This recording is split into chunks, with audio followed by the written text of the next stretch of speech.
Hello दोस्तों, आप सभी का स्वागत है हमारे यूट्यूब चैनल एसएससी कोचिंग पे।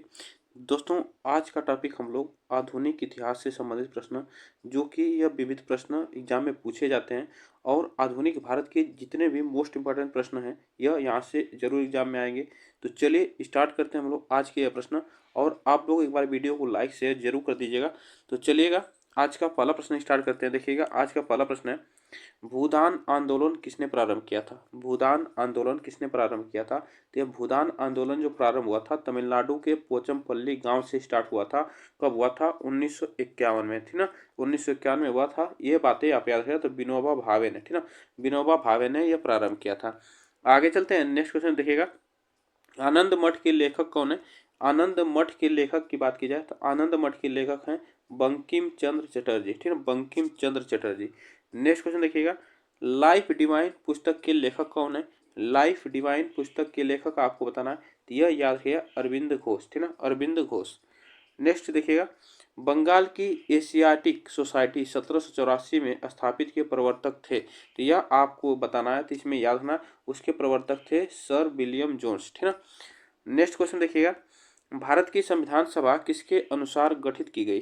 तो भारत की संविधान सभा किसके अनुसार गठित की गई? तो यह कैबिनेट मिशन योजना के तहत गठित की गई थी, ठीक है। आगे चलते हैं, प्रथम भारतीय नोबेल पुरस्कार विजेता थे।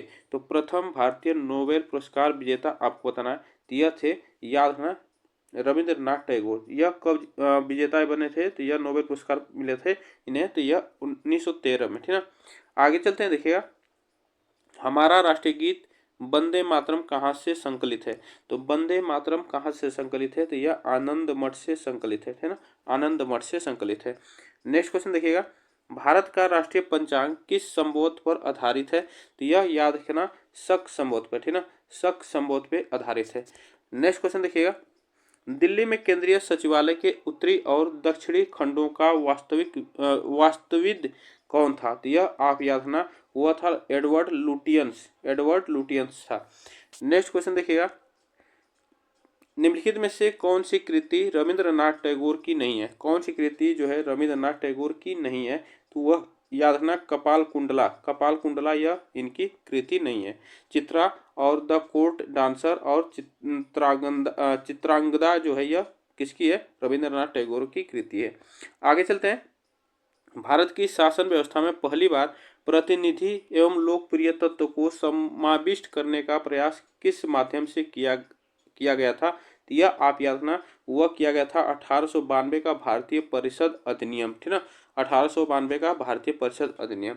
नेक्स्ट क्वेश्चन देखिएगा, किस गवर्नर के कार्यकाल के दौरान 1921 ईस्वी में कलकत्ता में विक्टोरिया मेमोरियल हॉल का निर्माण कार्य पूरा हुआ था? तो यह आप याद रखना, वह किसके? तो यह याद रखना रीडिंग के, है ना, किस गवर्नर यहाँ पूछा है? तो रीडिंग के गवर्नर काल में यह हुआ था। आगे चलते हैं, देखिएगा, नई दिल्ली शहर के रूपांकन में कौन शामिल था?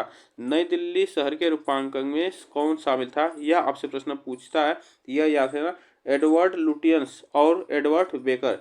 और इसमें याद रखना 1911 में जो है कलकत्ता से दिल्ली भारत की नई राजधानी बनी थी। यह भी आप याद रखना। डेट पूछा है तो 12 दिसंबर, ठीक ना, 12 दिसंबर 1911। आगे चलते हैं, देखिएगा, किसने 1898 ईस्वी में बनारस में सेंट्रल हिंदू कॉलेज स्थापना किया था, जो बाद में बनारस हिंदू विश्वविद्यालय का केंद्र बन गया था? यह आपको बताना है। तो यह किसने किया था? मदन मोहन मालवीय ने, ठीक ना, सॉरी, यहाँ पे Annie Besant, Annie Besant option से होगा, यहाँ पे एनी बेसेंट ऑप्शन से होगा, ठीक ना। चलेगा, आगे चलते हैं, देखिएगा, भारत के राष्ट्रीय ध्वज का डिजाइन किसने तैयार किया था? भारतीय राष्ट्रीय ध्वज का डिजाइन किसने तैयार किया था? तो यह पिंगली वेंकैया ने तैयार किया था, पिंगली वेंकैया ने।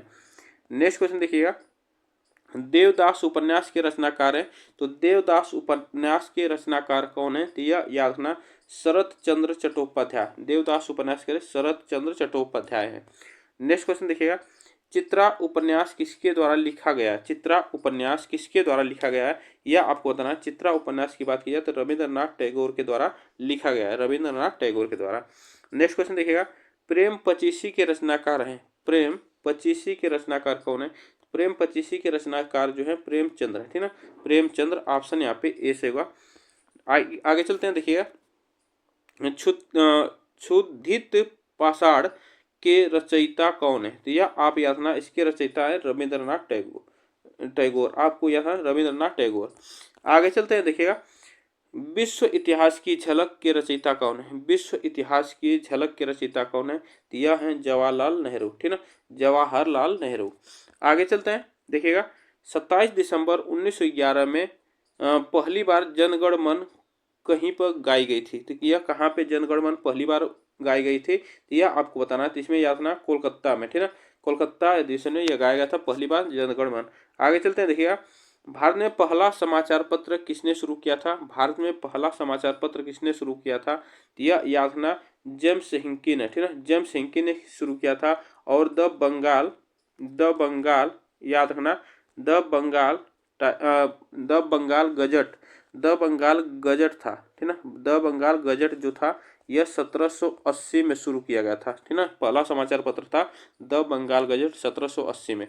आगे चलते हैं, देखिएगा द व्हील्स ऑफ हिस्ट्री नामक पुस्तक के लेखक कौन है? द व्हील्स ऑफ हिस्ट्री नामक पुस्तक के लेखक आपको बताना है, जिसमें याद रखना वह राम मनोहर लोहिया है, ठीक है, राम मनोहर लोहिया। आगे चलते हैं, पोस्ट ऑफिस के लेखक कौन है? तो पोस्ट ऑफिस की बात की जाए तो पोस्ट ऑफिस के लेखक आपको बताना है, तो यह रविंद्रनाथ टैगोर है पोस्ट ऑफिस के लेखक। आगे चलते हैं, देखिएगा निम्न में से किसे इस्पात का चौखटा की संज्ञा दी गई? इस्पात का चौखटा की संज्ञा दी गई है, तो किससे दी गई है यह संज्ञा? तो यह भारतीय नागरिक सेवा जो ICS है, इससे दी गई है। यह प्रश्न जो है कि एग्जाम में पूछे गए प्रश्न है सभी, यह बार बार आते हैं एग्जाम में, तो यह भी बात याद रखना, ठीक है, ऐसे प्रश्न एग्जाम में आते हैं।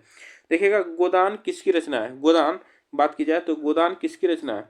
गोदान की बात की जाए तो यह प्रेमचंद की रचना है, ठीक है, प्रेमचंद की रचना है। आगे चलते हैं, देखिएगा भारत भारती के रचनाकार हैं। भारत भारती के रचनाकार कौन है? तो मैथिली शरण गुप्त जो है भारत भारती के रचनाकार है। आगे चलते हैं, देखिए सैंडलर आयोग का संबंध किससे था? सैंडलर आयोग का संबंध आपको बताना है, सैंडलर आयोग का संबंध, तो यह आप याद रखना इसका संबंध शिक्षा से, ठीक है, सैंडलर आयोग का संबंध शिक्षा से, जो कि 1917 में बनाया गया था। यह आपको याद रखना 1917 में बनाया गया था। यह कलकत्ता विश्वविद्यालय से संबंधित है, ये भी आपको याद रखना है। चलिएगा आगे चलते हैं, देखिएगा ब्रिटिश ने भारत में प्रांतीय स्वायत्तता कब से लागू कर दिया? तो यह आपको बताना है, इसमें प्रांतीय स्वायत्तता कब से लागू कर दिया था? इसमें प्रश्न याद रखना भारत सरकार अधिनियम 1935 से, भारत सरकार अधिनियम 1935 से।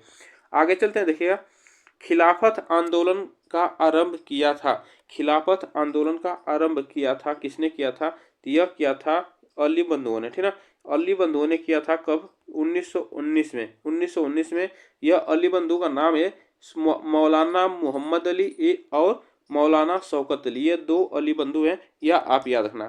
आगे चलते हैं, देखिएगा भारत में सिविल सेवाओं का सूत्रपात किसने किया था?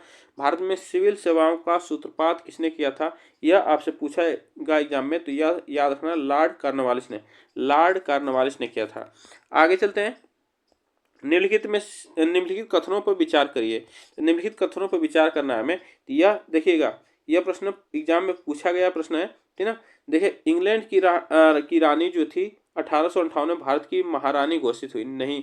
यह प्रश्न 1858 में नहीं, 1877 में यह घोषित हुई थी बेंजामिन डिजराइली के समय। बेंजामिन डिजराइली ने यह घोषित किया था महारानी विक्टोरिया को भारत की महारानी, ठीक है। यह बात याद रखना 1877 में किया था। यह गलत है, आप इसको याद रखना, यह गलत है, ठीक ना, यह गलत है। राजा जॉर्ज भी वैसे तथा रानी मैरी ने 1911 ईस्वी में दिल्ली दरबार रखा था। यह सही बात है, यह रखा था। सेकंड ऑप्शन यहाँ पे से हुआ, तो यहाँ पे बी ऑप्शन यहाँ पे से होगा, ठीक ना। आगे चलते हैं, अमृत बाजार पत्रिका की स्थापना की। तो अमृत बाजार पत्रिका की स्थापना किसने की? तो यह शिशिर कुमार घोष ने की थी। आगे चलते हैं, देखिएगा निम्न अखबारों में कौन सा मुख्यतः उदारवादियों की नीतियों का प्रचारक था? तो यह आपको बताना है, यह उदारवादियों का यह लीडर, ठीक है, लीडर ऑप्शन यहाँ पे से होगा। आगे चलते हैं, झंडा गीत किसने लिखा? झंडा गीत की बात की जाए तो झंडा गीत किसने लिखा? तो श्यामलाल गुप्त पार्षद ने लिखा है यहाँ पे, ठीक ना, यह पार्षद यहाँ पे होगा, पार्षद। चलेगा आगे चलते हैं, नागरिक सेवाओं सिविल सर्विस के लिए प्रतियोगी परीक्षा प्रणाली को सिद्धांतः स्वीकार किया गया? तो यह किया गया था 1853 में, ठीक ना, 1853 में किया गया था। आगे चलते हैं, नेक्स्ट क्वेश्चन देखिएगा। किस अधिनियम के तहत लॉर्ड कॉर्नवालिस को अपनी काउंसिल के फैसलों को रद्द करने का अधिकार मिला था? तो यह आपको बताना है, यह याद रखना 1786 का एक्ट, 1786 का एक्ट, यह आप याद रखना। आगे चलते हैं, उपन्यास दुर्गेश नंदिनी के लेखक हैं। दुर्गेश नंदिनी के लेखक कौन है, यह आपको बताना है। यह बंकिम चंद्र चटर्जी है, ठीक है, बंकिम चंद्र चटर्जी। आगे चलते हैं, भारतीय राजनीति में 1947 के बाद किस महिला ने सर्वाधिक योगदान दिया? यह आपको बताना है। यह महिला थी अरोड़ा आसिफ अली, अरोड़ा आसिफ अली, यह आपको याद रखना है, अरोड़ा आसिफ अली थी। आगे चलते हैं, देखिएगा, वंदे मातरम गीत लिखा था, वंदे मातरम गीत किसने लिखा था? तो वंदे मातरम जो गीत लिखा था वो बंकिम चंद्र चटर्जी ने लिखा था, बंकिम चंद्र चटर्जी। चलिएगा आगे चलते हैं, नेक्स्ट क्वेश्चन देखिएगा। किस वर्ष उड़ीसा बिहार से पृथक हुआ था? किस वर्ष उड़ीसा बिहार से पृथक हुआ था? यह एग्जाम में पूछा जाता है। तो यह याद रखना 1936 में, 1936 में यह अलग हुआ था उड़ीसा बिहार से। आगे चलते हैं, 1878 का वर्नाकुलर प्रेस एक्ट किसने रद्द किया था? तो वर्नाकुलर प्रेस एक्ट जो था वह किसने रद्द किया था? तो यह लॉर्ड रिपन ने, ठीक है, लॉर्ड रिपन ने रद्द किया था। आगे चलते हैं, अमेरिका में फ्री हिंदुस्तान अखबार किसने शुरू किया था? फ्री हिंदुस्तान अखबार किसने शुरू किया था? तो यह आपको यहाँ तारकनाथ दास, तारकनाथ दास, ऑप्शन यहाँ पे डी से हुआ। आगे चलते हैं, देखिएगा, इंडियन अनरेस्ट का लेखक कौन था? इंडियन अनरेस्ट का लेखक आपको बताना है। इंडियन अनरेस्ट का लेखक है यह बेलेंटाइन सिरोल, बेलेंटाइन सिरोल जो यह इसके लेखक हैं इंडियन अनरेस्ट का। आगे चलते हैं, स्वदेशी वाहिनी के संपादक थे, स्वदेशी वाहिनी के संपादक आपको बताना है। तो यह स्वदेशी वाहिनी के संपादक के रामकृष्ण पिल्ले थे। आगे चलते हैं, देखिए, निम्नलिखित में से किस भाषा में दी इंडियन ओपिनियन पत्र नहीं छापा जाता था? तो यह आपको बताना है, किस भाषा में इंडियन ओपिनियन पत्र नहीं छापा जाता था? तो यह आप याद रखना, तमिल भाषा में। अंग्रेजी में छापा जाता था, गुजराती में, उर्दू में छापा जाता था, तमिल में नहीं छापा जाता था। आगे चलते हैं, हंटर कमीशन की रिपोर्ट में किसके विकास पर विशेष जोर दिया गया था? तो किसके विकास पर विशेष जोर दिया गया था? तो प्राथमिक शिक्षा पर विशेष जोर दिया गया था। आगे चलते हैं, देखिएगा, किस एक्ट के द्वारा भारत के गवर्नर जनरल को अध्यादेश जारी करने की शक्ति प्रदान की गई? तो यह आपको बताना है, अध्यादेश जारी करने की शक्ति प्रदान की गई थी। तो Indian council act, Indian council act 1861। आगे चलते हैं, देखिएगा, निम्न में से किसने सर्वप्रथम प्रेस सेंसरशिप लागू की थी? प्रेस सेंसरशिप लागू की थी? तो यह बेलेस्ली ने यह लागू की थी, आपको याद रखना सर्वप्रथम। आगे चलते हैं, निम्नलिखित में से सबसे बाद में क्या हुआ? निम्नलिखित में से देखिएगा सबसे बाद में क्या हुआ था, यह आपको बताना है। तो यह आपको बताना है, इसमें सबसे बाद में क्या हुआ था? तो यह याद रखना कि हड़प नीति जो हुई थी यह 1848 से 1856 के बीच था। और बंगाल विभाजन जो हुआ था वो 16 अक्टूबर 1905, ठीक ना, 16 अक्टूबर 1905 याद रखना। अस्थाई बंदोबस्त की बात की जाए तो यह 1793 में हुआ था।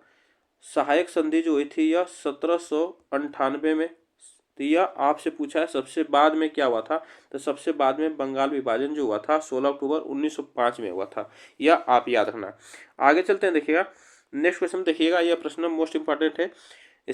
सूची 1 से सूची सेकेंड से मिलान करना है।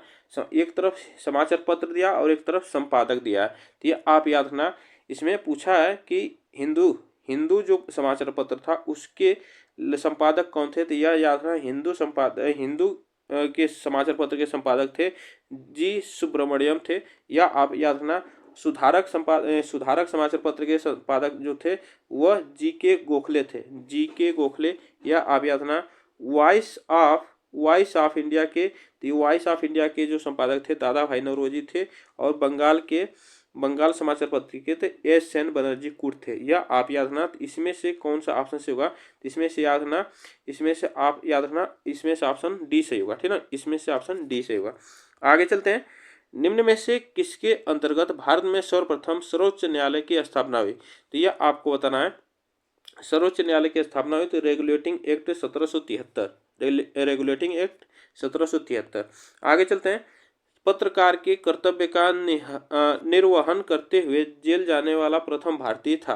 तो यह प्रथम भारतीय कौन थे? तो यह बाल गंगाधर तिलक थे। आगे चलते हैं, देखिएगा। मैडम जी कामा से संबंधित निम्नलिखित में से कथनों पर विचार करना है, यह आपको बताना है। तो इसमें याद रखना, यहाँ पे पूछा है मैडम कामा ने 1907 में पेरिस में आयोजित अंतर्राष्ट्रीय सोशलिस्ट सम्मेलन में राष्ट्रीय ध्वज फहराया। तो यह गलत है, ठीक ना। मैडम कामा दादा भाई नौरोजी की निजी सचिव रही, यह बात सही है। मैडम कामा के माता पिता पारसी थे, यह सही बात है। इसमें से दो सही बात है, सेकेंड और थर्ड ऑप्शन इसमें सही होगा सिर्फ। आगे चलते हैं, देखिएगा। स्वतंत्र भारत का अंतिम गवर्नर जनरल कौन था? स्वतंत्र भारत का अंतिम गवर्नर जनरल की बात की जाए तो सी राजगोपालाचारी थे, ठीक ना, सी राजगोपालाचारी। आगे चलते हैं। गोदान और गबन दोनों एक ही लेखक की रचनाएं हैं, उनका नाम क्या है? तो गोदान और गबन की बात की जाए तो यह मुंशी प्रेमचंद की रचना है, ठीक ना, मुंशी प्रेमचंद की रचना है। आगे चलते हैं, देखिएगा। बनारस हिंदू विश्वविद्यालय के संस्थापक थे, यह आपको बताना। बनारस हिंदू विश्वविद्यालय के संस्थापक की बात की जाए तो यह मदन मोहन मालवीय थे, ठीक है, मदन मोहन मालवीय। आगे चलते हैं। Guilty man of India's partition पुस्तक किसने लिखी? तो यह आपको याद रखना है, यह पुस्तक लिखी है डॉक्टर राम मनोहर लोहिया ने, ठीक है, डॉक्टर राम मनोहर लोहिया ने। इनमें से कौन भारत में मुसलमानों की उच्च शिक्षा के लिए पथ प्रदर्शक बने? तो यह आप याद रखना, सर सैयद अहमद खां, सर सैयद अहमद खां बने। आगे चलते हैं। निम्नलिखित विद्रोहों में से किसको बंकिम चंद्र चटर्जी ने अपने उपन्यास आनंद मठ में उल्लेख कर प्रसिद्ध किया? तो यह आपको याद रखना, यह सन्यासी विद्रोह को, है ना, सन्यासी विद्रोह को, यह सन्यासी विद्रोह का उल्लेख किया है। आगे चलते हैं। Lectures from Colombo to Almora निम्नलिखित में से किस एक के अनुभवों पर आधारित है? तो यह आपको बताना है। तो इसमें याद रखना स्वामी विवेकानंद के अनुभव पर आधारित है, ठीक है ना। आगे चलते हैं, देखिएगा। निम्नलिखित में से कौन सा युग्म सही सुमेलित नहीं है? लेखक व भाषा, तो इसमें से कौन सुमेलित नहीं है सही? तो यह याद रखना राजा राव तेलुगु भाषा, यह सही सुमेलित नहीं है, यह आपको याद रखना है, यहाँ से प्रश्न पूछा जा सकता है। आगे चलते हैं। निम्नलिखित युग्मों में से कौन सा एक सही सुमेलित नहीं है? तो कौन सा इसमें से एक सही सुमेलित नहीं है, तो यह आप बताइएगा। तो इसमें याद रखना vernacular fresh act, vernacular fresh act, यह कर्जन से ये गलत है, यही हमारा ऑप्शन सही हुआ, ठीक ना, यह आप याद रखना। आगे मॉन्टेग्यू चेम्सफोर्ड की रिपोर्ट आधार बनी थी, यह मॉन्टेग्यू चेम्सफोर्ड की रिपोर्ट आधार बनी थी किसकी? यह याद रखना भारत सरकार अधिनियम 1919 की, ठीक ना, भारत सरकार अधिनियम 1919। आगे चलते हैं, देखिए। 1935 के भारत सरकार अधिनियम की कौन सी एक विशेषता नहीं थी? कौन सी एक विशेषता नहीं थी? तो यह प्रश्न पूछा एग्जाम में, तो यह याद रखना केंद्र के साथ ही राज्यों में वैध शासन, यह विशेषता नहीं थी, ठीक है। आगे चलते हैं, नेक्स्ट क्वेश्चन देखिएगा। भारत में ब्रिटेन के सभी संवैधानिक प्रयोग में सबसे कम समय तक चला था, सबसे कम समय तक चला था, तो यह आपको याद रखना है, यह 1909 का इंडियन काउंसिल एक्ट, 1909 का काउंसिल एक्ट, यह आपको बताना है। यह बातें आप याद रखना, इसी को मार्ले मिंटो सुधार भी कहा जाता है, मार्ले मिंटो सुधार 1909 का इंडियन काउंसिल एक्ट को, यह बातें आप याद रखना। आगे चलते हैं। उस समय जब नेपोलियन की शक्ति के सामने यूरोप में राज्य धराशायी हो रहे थे, किस एक गवर्नर जनरल ने भारत में ब्रिटिश पताका फहराया था? तो यह आपको बताना है, यह किसने फहराया था, यह प्रश्न पूछा जाएगा एग्जाम में, तो याद रखना वह फहराया था लॉर्ड हेस्टिंग ने, लॉर्ड हेस्टिंग ने यह फहराया था। आगे चलते हैं, देखिएगा। कांग्रेस के निम्नलिखित नेताओं में से कौन एक कैबिनेट मिशन योजना के पक्ष में पूरी तरह से था? तो कैबिनेट मिशन योजना के पूरे पक्ष में था, तो यह सरदार पटेल थे, सरदार पटेल। आगे चलते हैं। निम्नलिखित में से किसने ओम प्रकाश नामक समाचार पत्र शुरू किया था? सोम प्रकाश नामक पुस्तक नामक समाचार पत्र शुरू किया था, तो यह ईश्वर चंद्र विद्यासागर। आगे चलते हैं। भारत स्वदेशी आंदोलन के दौरान लिखा गया गीत अमार सोनार बांग्ला ने बंगला के देश को उसके स्वतंत्रता संग्राम में प्रोत्साहन किया और उसे बांग्लादेश ने राष्ट्रगान के रूप में अपनाया। यह गीत किसने लिखा है? तो यह आपको याद ना, यह गीत लिखा है रविंद्रनाथ टैगोर ने।